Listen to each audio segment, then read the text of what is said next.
আল্লাহর রসুল যেদিন জন্ম নেন ওই দিন আম্মা জান আমেনা কোলে নিয়ে কাঁদতেছিলেন। সবাই জিজ্ঞাসা করতেছে কাঁদো কেন? পরিবারের লোকজন, শ্বশুর বাড়ির লোকজন কেন কাঁদো? আব্দুল্লাহ নাই। কেন? আব্দুল্লাহ থাকলে এতক্ষণে খেলনা চলে আসতো।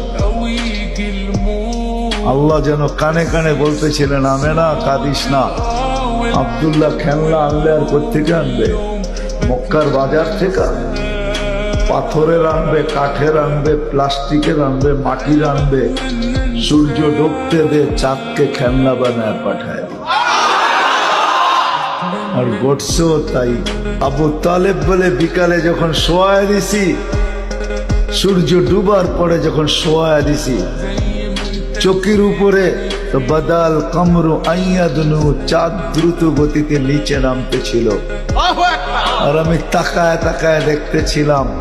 যখন একবারে নিকটে চলে আসছে তো চিৎকার দিয়া ফেলছি, ভাবতেছিলাম তোমার উপরে পড়া না যায়, কিন্তু তোমার মাথার কাছে এসে থেমে গেছে। তুমি হাত পাও নাড়াচাড়া করতেছিল আর চাঁদ উপরে ডান্স করতেছিল। তো বলছে চাচা জানেন চাঁদ কি বলতেছিল? তা তো জানি না।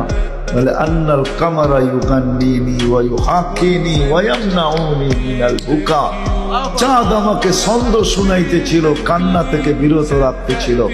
আমি যেন না কাঁদি, কাঁদলে আম্মার কষ্ট হবে। আল্লাহ চাঁদকে আমার সাথে খেলার জন্য খেলনা বানায় পাঠায়।